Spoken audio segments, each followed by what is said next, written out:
দর্শক, সাজ্জাদ কাদিরের প্রীতি এবং শুভেচ্ছা নিন। এই মুহূর্তে আপনাদের সামনে কথা বলতে এসেছি ভয়ঙ্কর পরিস্থিতিতে দেশ, সেনাবাহিনী আর কতটা ধৈর্য ধরবে, এই প্রসঙ্গটি নিয়ে আপনাদের সামনে কথা বলবো। ভয়ঙ্কর পরিস্থিতিতে যে দেশ হুমকির মুখে, আসলে ভয়ঙ্কর চেয়ে বলা দরকার যে দেশ এক চরম হুমকির মুখে। আমি গতকালকের এক ভিডিওতে বলেছি যে বাংলাদেশের সমস্ত বাহিনী ধ্বংস করে ফেলানো হয়েছে, এখন সেনাবাহিনীটাকেও ধ্বংস করবার একটি পায়তারা চলছে। এই পায়তারেরই একটা রিহার্সাল হয়ে গেল যদি বলেন যে গতকালকে প্রেস ক্লাবে। এই প্রেস ক্লাবের ঘটনাটি ঢাকা ক্যান্টনমেন্টের প্রবেশ মুখ জাহাঙ্গীর গেটে ঘটাতে চেয়েছিল বরখাস্তকৃত সেনা সদস্যরা। তারা সেটি প্রেস ক্লাবে করেছে। গতকালকে সেনাবাহিনীর সাথে তাদের যে চাকরি থেকে বরখাস্ত হয়েছে, তারা চাকরিতে পুনর্বহালের আবেদন করেছে। সেনাবাহিনী বারবার বলছে, কদিন আগে বিজ্ঞপ্তি দিয়ে বলেছে যে ধৈর্য ধরার জন্য আবেদন করা হয়েছে ৮ শতাধিক, বিবেচিত হয়েছে কতগুলো, সব এবং পর্যায়ক্রমে বিবেচনাধীন আছে, এ কথা বারবার সেনাবাহিনী বলছে। কিন্তু তারপরেও পরিস্থিতি উত্তপ্ত করবার পায়তারা চলছে। এর সবকিছুর পেছনে সেনাবাহিনীকে ধ্বংস করারই একটি পায়তারা। দেখুন দেশ কতটা ভয়ঙ্কর আগুনের মুখে, কতটা হুমকির মুখে। এই মুহূর্তে মিলিটারি ট্রেনিং প্রাপ্ত কিংবা প্যারামিলিটারি ট্রেনিং প্রাপ্ত, সশস্ত্র ট্রেনিং প্রাপ্ত একটা বিপুল জনগোষ্ঠী কোনো কিছু সরকারের এবং সরকারের কারো ধরাছোঁয়ার মধ্যে নেই, ধরাছোঁয়ার বাইরে। এই যে বিডিআর জওয়ানরা, বিডিআর বিদ্রোহে যারা অংশগ্রহণ করেছিল, সেনাপ্রধান তার বক্তব্যে সুস্পষ্ট করে বলেছিলেন যে বিডিআর বিদ্রোহের সাথে আর্মি জড়িত না, সেনাবাহিনী জড়িত না, এর সাথে জড়িত বিডিআর জওয়ানরাই। তারপরেও বিডিআর জওয়ানদের কিন্তু একের পর এক মুক্তি দিয়ে ছেড়ে দেওয়া হয়েছে এবং তারা, আমি বললাম যে তারা ট্রেনিং প্রাপ্ত, সামরিক ট্রেনিং প্রাপ্ত। আবার আর্মি একটা শৃঙ্খলা বাহিনী, আর্মি থেকে বিভিন্ন সময়ে চাকরি থেকে নৈতিক স্ফলনজনিত কারণে চাকরি থেকে এদেরকে বরখাস্ত করা হয়েছে। কেউ যদি বলে যে আওয়ামী লীগের আমলে দলীয়করণের কারণে দলীয় বিবেচনায় এদেরকে বরখাস্ত করা হয়েছে, এটি বানোয়াট, মিথ্যে, ভিত্তিহীন কথা বলছে। সেনাবাহিনী, সামরিক বাহিনী এমন একটা বাহিনী, এটি একটি শৃঙ্খলা বাহিনী। এই বাহিনীতে শৃঙ্খলা পরিপন্থী কাজ করলে ছাড় নেই, সাথে সাথে বরখাস্ত করা হয়। এবং যাদেরকে বরখাস্ত করা হয়েছে তাদের আসলে আইন অনুযায়ী চাকরিতে ফেরবার সুযোগ নেই। তারা নানা রকম নৈতিক স্খলনজনিত কারণে তারা বহিষ্কার হয়েছেন, বরখাস্ত হয়েছেন। তারা আজকে চাকরি ফেরাবার দাবি করছেন, আন্দোলন করেছেন প্রেস ক্লাবে, যেটি জাহাঙ্গীর গেটে হবার কথা ছিল।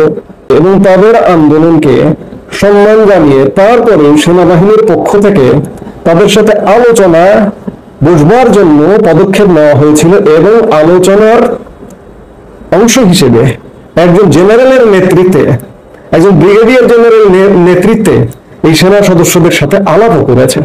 কিন্তু আলাপ হলো, আলোচনা হলো, আলাপ আলোচনার শেষে তারা যখন ফিরে যাবেন তখনও এক প্রকার এই সামরিক বাহিনীর কর্মকর্তাদের উপর এক প্রকার, এটাকে যদি হামলা বলেন তাহলেও ভুল হবে না, তাদের গাড়ির সামনে শুয়ে পড়া ইত্যাদি বিভিন্ন রকম ন্যাক্কারজনক ঘটনা ঘটানো হয়েছে।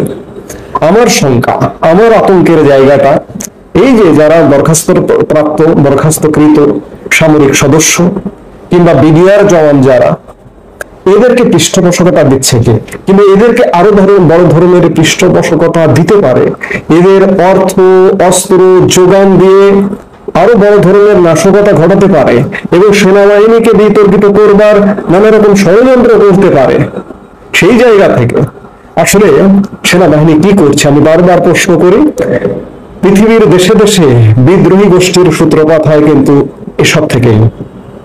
এই সন্ত্রাসীরা, এই দুষ্কৃতকারীরা, তারাই বিভিন্ন বাহিনী থেকে বরখাস্তকৃতরাই এক সময় বিদ্রোহী গোষ্ঠীতে নাম লেখায়। এই যে মিয়ানমারের বিদ্রোহী গোষ্ঠী, সে দেশকে নাস্তানাবুদ করে ছেড়ে দিচ্ছে। এরকম পৃথিবীর বিভিন্ন দেশে এরকম বিদ্রোহী গোষ্ঠী তৈরি হয়। আমি শঙ্কিত, আমি ভীত, সন্ত্রস্ত যে এই যে সশস্ত্র ট্রেনিং প্রাপ্ত এদেরকে কেউ কেউ নষ্ট কাজের অ্যাসেট মনে করতে পারে, এদের পেছনে অর্থ ঢালতে পারে, এদের পেছনে অস্ত্র ঢালতে পারে, ঢেলে এদেরকে বিদ্রোহী গোষ্ঠীতে রূপান্তর করতে পারে এবং সেনাবাহিনীর প্রতিপক্ষ হয়ে দাঁড়িয়ে যেতে পারে তাদের অন্যায় আবদার মেটানোর ক্ষেত্রে। দেখুন, সময়টা এমন হয়ে গেছে, যারা দাগী অপরাধী, যারা প্রমাণিত অপরাধী, তারাও আজকে নিরপরাধী হিসেবে প্রমাণ করবার চেষ্টা করছে। আমি কদিন আগে এক ভিডিওতে দেখলাম, করোনা কালে করোনা সার্টিফিকেট কেলেঙ্কারি করেছিলেন এমন একজন ব্যক্তি, নামও নিতে চাই না, সাহেব, আপনারা সবাই জানেন। সেই সাহেবও ভিডিওতে এসে বলছে যে তিনি নিরপরাধ, নিষ্পাপ, তাকে অন্যায়ভাবে ফাঁসানো হয়েছে। এখন সময়টা কিন্তু এমন, এখন নিরীহ সাধারণ মানুষ, ভালো মানুষ, তাদেরকে অপরাধী হিসেবে ট্রিট করা হচ্ছে, আর সন্ত্রাসীদের সর্বরাজ্য পরিণত হয়েছে।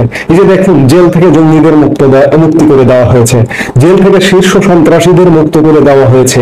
কাজেই দেশটা যদি বলেন যে একটা ভয়ঙ্কর অগ্নিগুড়ির মুখে এই মুহূর্তে অবস্থান করছে, তাহলে ভুল হবে না।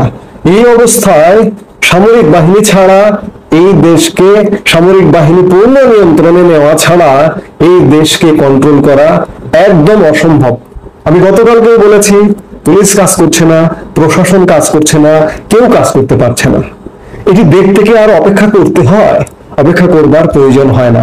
কাজেই ভয়ঙ্কর পরিণতির দিকে যাবার আগে, রক্তপাতের পরিণতির দিকে যাবার আগেই সেনাবাহিনীর, সেনা প্রধানের একটা গুরুত্বপূর্ণ ভূমিকায় আসা উচিত।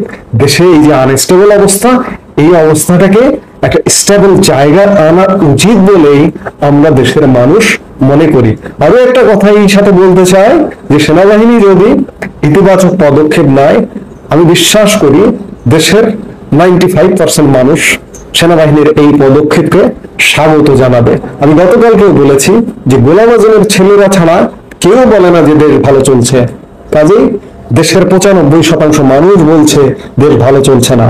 এই মুহূর্তে একটাই দাবি, সেনাপ্রধান জেনারেল ওয়াকারুজ্জামান, আপনাকে প্রতিদিন বলছি, আবারও বলতে চাই, আপনি ইমিডিয়েট একটি ব্যবস্থা নিন, আমাদের দেশটাকে বাঁচান। এই মুহূর্তে এ পর্যন্ত। সবাই ভালো থাকুন, সুস্থ থাকুন। আমাদের ভিডিওগুলো নিয়মিত পেতে